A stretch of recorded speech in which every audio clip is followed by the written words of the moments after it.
Mga master, okay lang bang? Huwag niyong skip ang mga ad sa aking mga video kung okay lang mga master. Salamat sa solid na suporta po. Yon, what's up mga masters? Nandito na naman tayo sa panibagong araw, panibagong kabanata na naman ang pagsasama-samahan natin ngayon guys.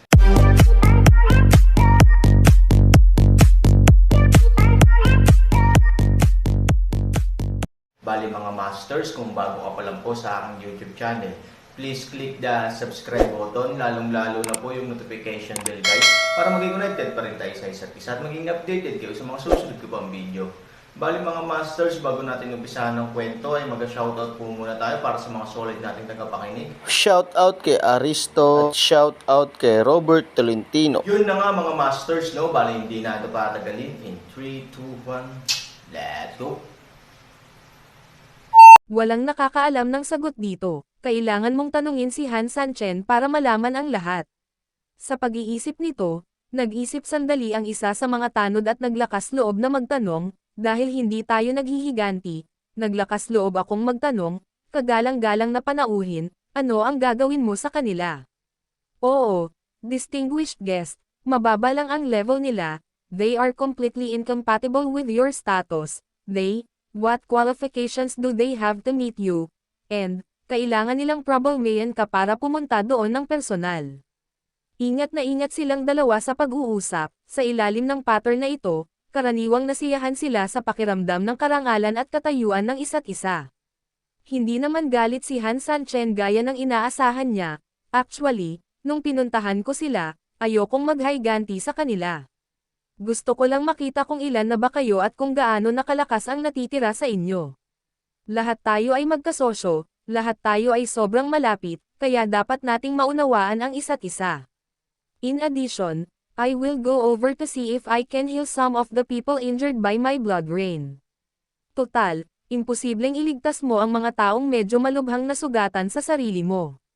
Gayunpaman, may sasabihin muna akong pangit, dati, iniligtas ko lamang ang mga malubhang na sugatan ngunit may mahusay na paglilinang, kung mayroon silang karaniwang paglilinang, hindi ko sila ililigtas.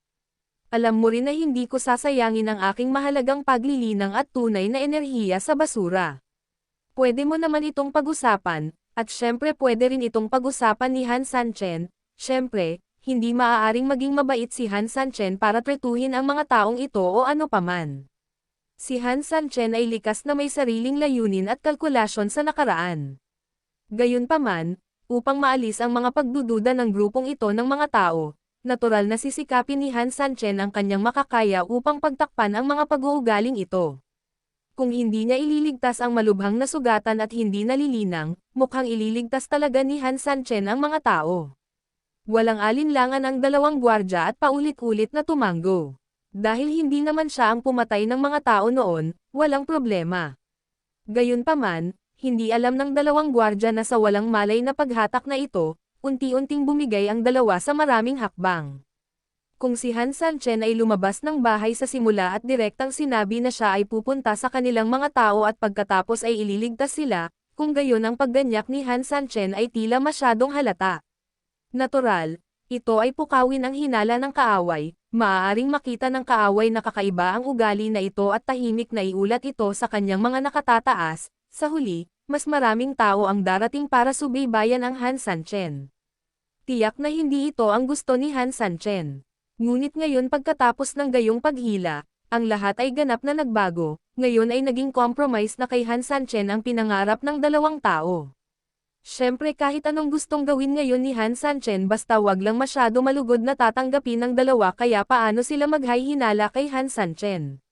Saka, kahit naiulat ang bagay na ito sa mga nakatataas, sa katunayan, ang mga tao sa itaas ay magiging katulad ng pag-uugali ng dalawang gwardya na ito. Saan natutunan ni Han Sanchen ito? Nalaman niya ito sa away ng isang lalaki at isang babae pagkatapos nilang ikasal.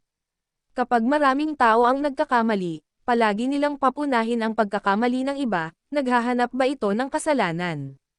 Maiintindihan mo ito sa ganitong paraan, ngunit ang layunin sa likod ng mga ito ay talagang upang pagtakpan ang mga pagkakamali na kanilang ginawa, o sa madaling salita, upang gawin sa iba ang mga pagkakamali na ginawa ko ay hindi mukhang ganap na mali sa dalawang tao. Maraming karunungan ang nagmumula sa buhay mismo, at tiyak na hindi bibitawan ni Han Sanchen ang ganitong pagkakataon. Then let's go and have a look. Natapos magsalita si Han Sanchen at naglakad pasulong, ang dalawang gwardya ay bahagyang nagpapasalamat kay Han Sanchen sa sandaling ito. Pagkatapos ng lahat, ito ay isang kilalang bisita na nagel iligtas ng mga tao para sa kanila. Paano nila nalaman na sila ay naloko at naibenta, at ngayon ay tumutulong sila sa iba na bilangin ang kanilang pera.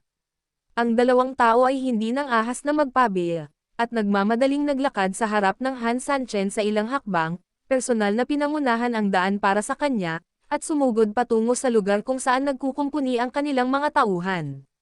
Sa mga oras na ito, kalalabas lang ng mga tauhan sa cellar, naghahanda na mag-assemble at ipamahagi ang mga susunod na hakbang. Minsan, ganito ang mga tao, kapag sinuswerte ka, minsan yumaman man ito o gumagawa ng mga bagay, ito ay isang maayos na daan patungo sa dulo, minsan, maaari ka pang magduda sa sarili mong buhay. Gayunpaman, ang kabaligtaran kung minsan ay nangyayari, iyon ay, ang lahat ng uri ng depresyon at kakulangan sa ginhawa ay maaaring mabaliw sa iyo. Hindi mo magagawa ang anumang bagay na alam mo kung paano gawin, at ang mas nakakalungkot ay karaniwan mong magagamit ito ng basta-basta, ngunit ngayon, ganap mong nawala ang pangunahing antas ng pagkumpleto. Sa isang tiyak na lawak, ito ay nangangahulugan na sa isang tunay na kahulugan, ang inuming tubig ay pupunuin lamang ang iyong mga ngipin. Tulad ng mga nasasakupan nitong mga sikat na tindahan, kalalabas lang nila sa tarangkahan ng impyerno, akala nila ay nakatakas na sila, ngunit sa wakas ay isa-isa silang lumabas sa cellar. Bilang isang resulta, bago pa man ako magkaroon ng oras upang tamasahin ang pakiramdam ng nakaligtas sa isang sakuna sa isang sandali, aking mahal, isang bagong yugto ng pagpapahirap ay dumating muli. Gayunpaman, kumpara sa dati, isang magandang bagay ay nasa pagkakataong ito ay dumating si Han Sanchen at hindi na lamang ito nagdala ng kawalan ng pag-asa. Lahat ay nasa ganitong kapaligiran din, at walang gaanong pakiramdam ng gulat. Ngunit ang downside ay kahit na makita mo ito at papatayin ka, kung alam mo ito ng maaga, maaari kang gumawa ng hindi bababa sa isang simpleng tugon. Marahil, ang tugon na ito ay maaaring maging epektibo at nagbibigay daan sa iyo upang maiwasan ang panganib. At ang mga bagay na hindi nakikita na akala mo ay wala, sa katunayan, ay madalas na ang talagang gustong pumatay sa iyo, tsaka, dahil walang panlaban, natural kapag dumarating ang kasawian, walang kakayahan man lang lumaban ang mga tao, basically, matatalo ka lang ng malakas ng kabilang partido. Bagaman, gagawin nitong ganap na hindi mo makita o maramdaman ang anumang potensyal na banta sa simula. Lahat ay nagtitipon sa sandaling ito, at si Han Sanchen ay dahan-daang lumakad na sinamahan ng dalawang gwardya. Lahat, please stop, please stop. Bagamat maraming beses na lumitaw si Han Sanchen sa harap ng lahat bilang isang kaaway, kahit na sa kalaunan ay sinapian siya ng isang halimaw, ganoon din ang totoo. Ngunit personal ding nakita ng lahat ang detalyadong talakayan ni Han Sanchen sa may-ari ng nayon pagkalapag. Ngayon, may nakita silang dalawang gwardya na kasama niya, kaya nga, maraming tao ang hindi gaanong natakot sa kanya. Sa mahigpit na pagsasalita, maaaring mayroon pa ring pangunahing pakiramdam ng takot sa aking puso, ngunit sa pisikal, ito ay palaging medyo mas mahusay. Habang binabati ng dalawang gwardya ang lahat, hindi masyadong gumagalaw ang mga taong nagkukumpulan, magkalapit lang sila tapos tinitigan si Han Sanchen at yung dalawang guard na lumapit. Lahat, hindi na natin kaaway ang VIP, nakipagtulungan at nakipag-ugnayan na siya sa may-ari ng tindahan natin, as I call him, VIP siya ng sikat na tindahan natin, therefore, you should face the VIP and mark your hello. Nang matapos magsalita ang gwardya, ang lahat ay hindi nang ahas na magpakita ng kaunting pagmamayabang at sunod-sunod na sumaludo sa Han Sanchen. I'm waiting to see the distinguished guest. Bagamat maraming nasawi sa ilalim ng madugong ulan, marami pa ring mga lalaki at kabayo ang natitira sa oras na ito. Bahagyang tumango si Han Sanchen, kumusta sa lahat, pagkaraan nito, nagmamadaling sinabi ng isa pang bantay sa tabi niya, walang ibang intensyon ang kagalang-galang na panauhin pagdating niya rito sa pagkakataong ito.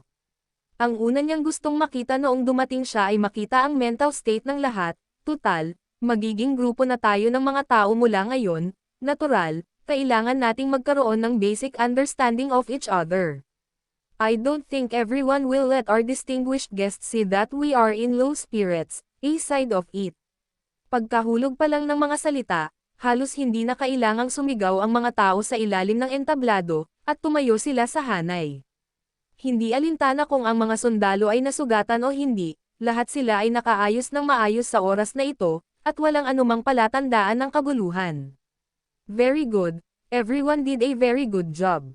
I believe that our distinguished guests are also very satisfied with our performance. Pagkatapos magsalita ng gwardya, tumingin siya sa lahat at nagpatuloy, dahil nagawa ng lahat ng mabuti ang unang bagay, kung gayon, ngayon ay pag-usapan natin ang pangalawang bagay. Kinuha ng isa pang gwardya ang mga salita at tumango, ang pangalawang bagay ay narito ang natatanging panauhin sa oras na ito, sa katunayan, ang pangunahing dahilan ay upang matulungan ang lahat. Alam niya na ang lahat ay apektado ng pag-ulan ng dugo, at ang ilang mga tao ay malubhang nasugatan. Kaya, tutulungan tayo ng kilalang bisita na gumaling. Pagkarinig nito, tuwang-tuwa ang mga tao sa audience. Gayunpaman, hanggang na ito ay kailangang magkaroon ng iba't ibang mga patakaran. Oo, alam ng lahat na kung tutusin, marami sa ating mga tao ang nasugatan, limitado ang enerhiya ng mga VIPs, at imposibleng alagaan ang lahat. Kaya, para sa kaganhawahan ng lahat at para sa mga espesyal na sugo ng VIPs, pipili kami ng isang grupo ng mga maswerteng tao na pupunta para sa paggamot. Nang marinig ito, ang mga tao sa ibaba ay nagsimulang magsalita ng mas malakas, tiyak na isang magandang bagay na tretuhin ng isang kilalang panauhin, ngunit ang limitadong bilang ng mga lugar ay medyo nakakadismaya. Excuse me, ano ang selection method? May nagtanong. Ngumiti ng mahina ang gwardya, magandang tanong ito, sa katunayan, kailangang pumili ang mapalad, gayunpaman, ang pagpiling ito ay walang kinalaman sa lakas, pagkakakilanlan o katayuan ng sinuman, nakasalalay ang lahat sa swerte. Sa katunayan, ito ay palaging mga salita lamang, syempre, ang mga taong gusto nating iligtas ay mga makabuluhang tao at mga taong sulit na iligtas. Kung hindi, huli na para iligtas ang mga pusa at aso. Syempre, ito ang napagkasundoan ni Han Sanchen sa kanila simula pa lang. Gayunpaman, ang dalawang gwardya ay malinaw na may sariling mga alalahanin, at pagdating nila sa pinangyarihan, gumamit sila ng isang ganap na naiibang retorika. Of course, it sounds very fair, but in fact, after the two guards exchanged glances with each other, it basically confirmed that they had their own ways to operate in secret. Ang aming pamamaraan ay napakasimple. Ako ay tatalikod pagkatapos ng ilang sandali, pagkatapos ay tumalikod sa iyo, at pumili ng isang tiyak na maswerteng tao ayon sa isang tiyak na posisyon sa row na aking nabasa. Ako ang may pananagutan sa pagbabasa, at siya ang may pananagutan sa pagkumpirma kung sinong tao ito. The distinguished guest has just recovered this time, kaya hindi natin siya ma-overwork. In terms of selection, we only choose 5 places. Now, I turn my back. If you are willing to adjust the position, you can also adjust the position now. Nang matapos siyang magsalita ay hindi na nagdalawang isip ang guard, lumingon siya nang hindi man lang tumitingin sa lahat, nakatalikod sa lahat. Pagkatapos, nagsimula na ring magpalitan ng mga simpleng posisyon ang ilang tao sa team. Syempre, may mga taong naniniwala na may 10,000 tao dito, kahit na tumalikod ang mga gwardya at tingnan ang kanilang tinatayang posisyon, tiyak na maaalala nila ang mga ito, ang mga detalyadong lokasyon ng ilang tao ay hindi magagamit, kaya ang posibilidad ng naturang pandaraya ay talagang napakababa, natural, excusable para sa kanila na piliin na huwag makipagpalitan. Ngunit sa katunayan, hindi nila pinansin ang isa sa pinakamahalagang tagapagpahiwatig, o mga tao. In a real sense, siya ang guard na tumulong sa pagtukoy ng lokasyon, mula sa simula hanggang sa huli, binabantayan niya ang lahat. Hindi man siya ang nag-iisip ng tao at pumipili ng mga posisyon, siguradong masasabi niya sa gwardya na palihim na nakaharap sa kanya sa pamamagitan ng ilang bagay na gusto niya. Yun ang maganda sa kanya. Sa madaling salita, ang galing nilang dalawa. Mukhang maganda na ito ay isang patas at patas na laro, ngunit sa katunayan, walang tunay na patas sa mundong ito. Maraming mga bagay ay kung ano lamang ang hitsura nila sa ibabaw, ngunit sa katunayan may mga trick sa likod ng mga ito. Ang lahat ay paunang natukoy, Ang mga nanalo na makikita mo ay, sa huling pagsusuri, ang mga taong gusto mong makita ng iba. Sa katunayan, karamihan sa mga taong nanalo sa loto ay mga taong natukoy sa kanilang sarili sa loob. Ang antas ng paglilinang ng dalawang gwardya ay hindi gaanong mababa, at natural na halos mapapansin nila ang ilang mga tao na may mataas na antas ng paglilinang dito. Kapag nasugatan ang mga taong ito, natural na sila ang kanilang pagtutuunan ng pansin. Maya-maya, ang gwardya na nagmamasid sa lahat ay palihim na inilabas ang impormasyong kanyang naobserbahan sa katabi niyang gwardya na nakatalikod. Sa pagkakataong ito, sapat na ang lakas ng tunog para marinig ng isa't isa, at kasabay nito, dahil hindi nila ginagalaw ang kanilang mga bibig, hindi sila mapapansin ng sinuman maliban kay Han Sanchen, na nakatayo sa tabi niya. Ang 5 lugar ay natukoy ng napakabilis, 4 ang karaniwang napagpasyahan bilang default, at ang isa pa ay talagang napagpasyahan din bilang default. Gayunpaman, ang kanyang antas ng paglilinang ay ang pinakamababa sa 5. Napakasimple din ang dahilan ng pagpili sa kanya, may mga bagay kang magagawa, ngunit hindi mo ito magagawa ng walang ingat at sabihin lamang sa iba na may problema sa iyong pagpili. Kailangan mong mapanatili ang isang karaniwang nakaraang estado. Paakyat na sa stage ang 5 tao. Biglang ngumiti si Han Sanchen, sandali. Yun na nga mga masters, no? Bali panibagong kabanata na naman yung natapos natin ngayong gabi. Muli, maraming salamat po talaga sa walang sawang suporta po sa aking YouTube channel na talagang inaabangan nyo po ang bawat upload ko po. Bali mga masters, magkita-kita ulit po tayo bukas ng gabi at ngayon po ay magpapaalam po muna tayo. Bali mga masters, bye-bye!